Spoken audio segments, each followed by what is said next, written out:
Well, Will, the COVID narrative started to fall apart for me shortly after they started doing it.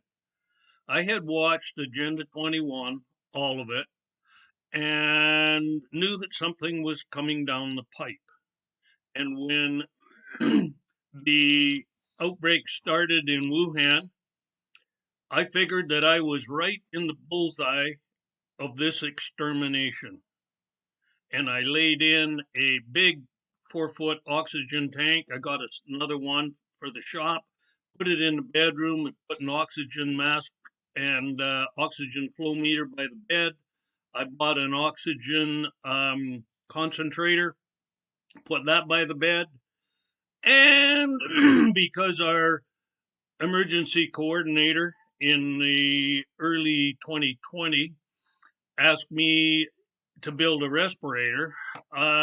I didn't even know what a hell of a respirator was, but I built a a breathing assist machine, which I still have.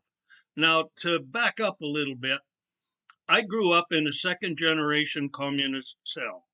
My grandfather, C.B. Darwin, invented communism in North Vancouver in the 30s.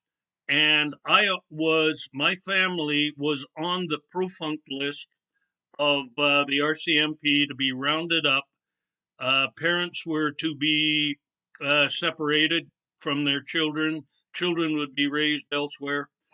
And anyway, that's my background.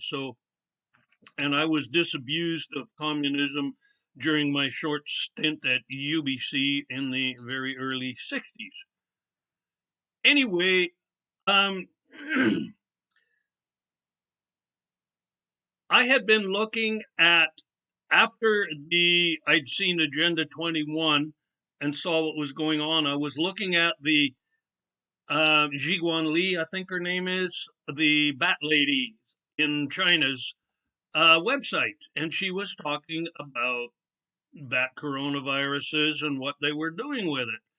And then she was down in southern China when the outbreak came, and she said publicly that I hope it didn't come from our lab. And then she made a statement a week or so later that no, it didn't come from our lab, and then she disappeared completely off the web. And I figured that her organs had been harvested and given to somebody in the party.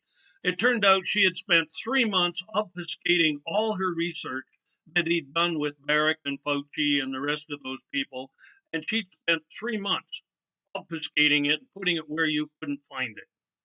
Okay, fast forward to, I believe it was March in 2020 when Customs caught some viruses being exported from Canada, couriered out of Canada from Canada's bioweapons lab. And on the CBC report, they said we'll never get to the bottom of this. And this was after they'd escorted half a dozen Chinese spies out of the office, out of the lab. Then I started looking really deeply into it and got into what was going on behind the scenes and how many violations of biological import things were done and a lot of related stuff. And then I had been watching the World Economic Forum for a long time and realized that this might fit in with what they're doing.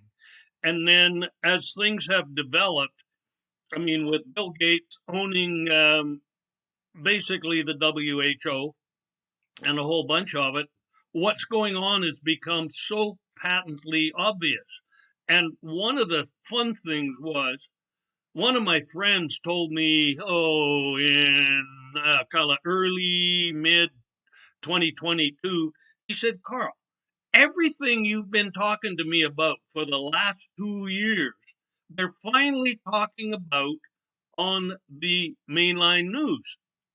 He says, what's coming down the pipe?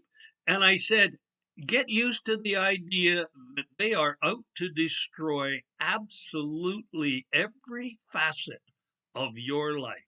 Everything that you enjoy, everything that you can do, everything you like, everything you eat, everything you touch, they are going to control. All right. And he said, really? Well, there you go.